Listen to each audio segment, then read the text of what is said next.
on my blog, you know, freedom, love, and understanding, and the education of children. That's what I was trying to bring across, is that we have to really have reverence for those impulses in the child that allows them to sculpt their own reality, and not to bring in ways that speak to lack of reverence for the child our own image and picture of how they should become. And then your job becomes to make a good environment for them to discover. Exactly. Okay, but after you've messed up. Yeah. I've got a specific situation. Already you messed up? Well, yeah. Messed up? Already? No, yeah, specifically I think I'm realizing that I was at too young an age hit with the injustices and the destruction of the world.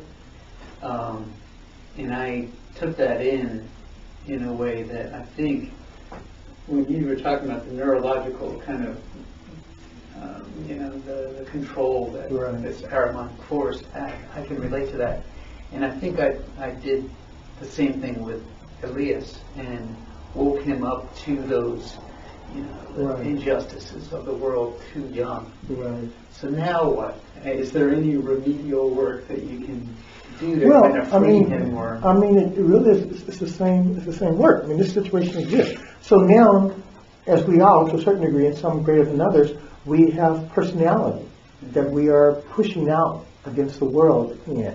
And so we're asking ourselves, then, and for ourselves and others, how do we participate in strengthening the influence of the model body in their lives? And to,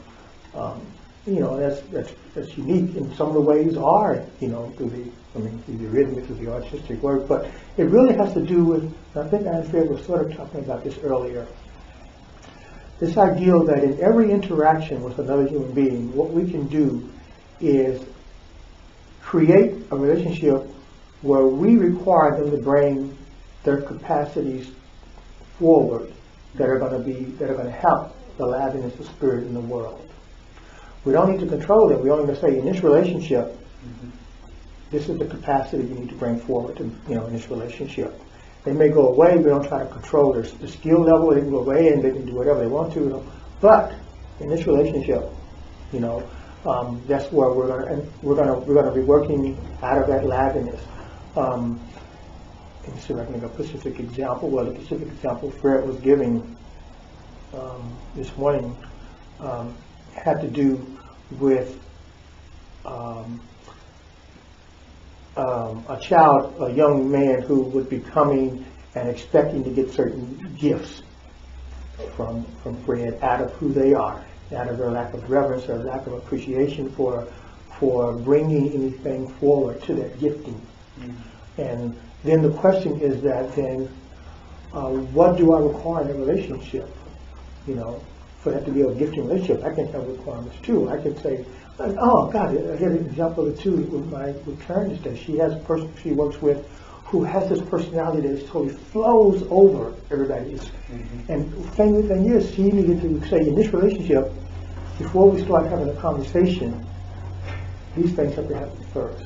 These little asanas have to happen first in a relationship. And in establishing those asanas, you then, meet that person in a way that's bringing forth the capacities that are necessary. And it's true because it's just who you are.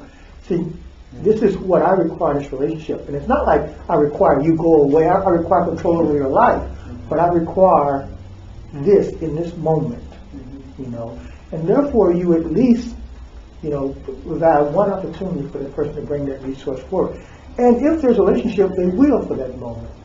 The thing is, we got to have trust that, things can break down totally.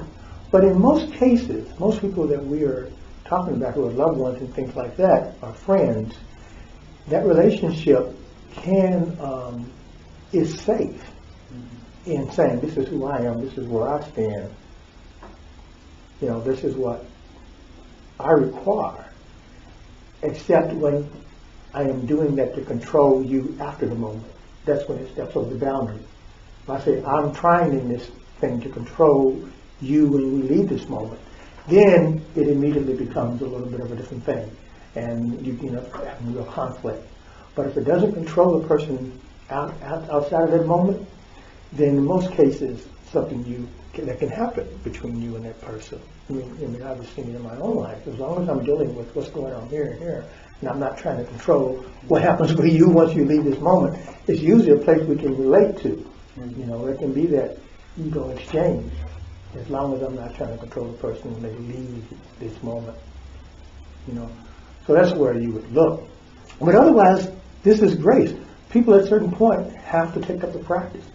I mean, this thing about it. We have our lives, we grow up, we get to be 21, we have our egos, you know, intact. If we have our egos intact, negative or positively, then it's just life. Then you got your struggle to do for the next, 40 years. In a sense, I don't know how much guilt I can have about the life of another human being, really. I mean, parents can actually have it a lot. But, I mean, making mistakes is one thing, not loving a person is another thing.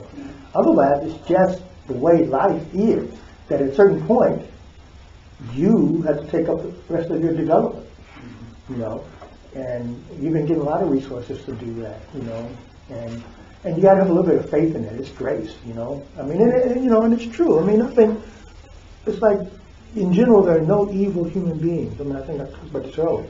There's no such thing as evil human beings. As long as someone is not evil, then they have a chance. Even Lucifer can be redeemed according to anthroposophy. Armand, forget it. There's no such thing as redemption for Armand. He gets to cease to exist when we all get liberated. That's what he gets, to cease to exist, because his existence is consummate with let there be light, then there's Armand. The darkness will rise with let there be light. When all the light is drawn back into the source, Armand needs to cease to exist. But until that point, Armand is Armand. Lucifer is a creation out of the light that got corrupted, so it can be redeemed. The Luciferic things. Luciferic things in your life can be redeemed. Chauvinism, sexism, all that stuff you can overcome and redeem. But the material conditions under which that are there in the world are the material conditions that are there in the world. You can relate to them differently. You can utilize the material conditions differently and have a different relationship with them, but they simply exist. That simply is what's there. And our Armanic darkness is a part of this existence, but it doesn't hold sway over us. Evil, we are not. You can't be evil. You can only be evil if you can sin in the ego. And Steiner says we can't sin in the ego.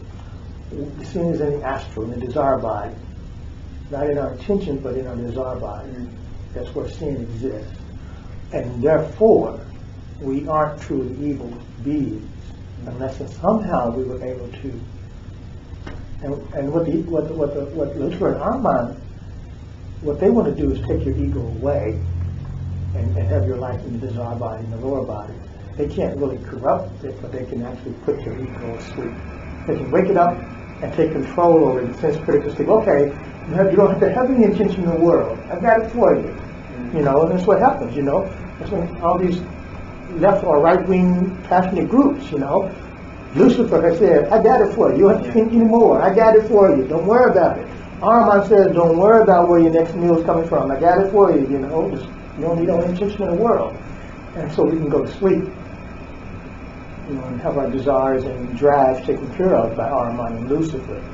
But it's almost impossible, in my understanding, of spiritual reality at least for us, or maybe higher beings, that the ego can, really turn in a conscious way from grace.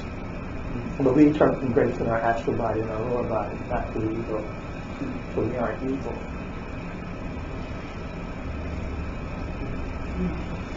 Yeah, this is good stuff.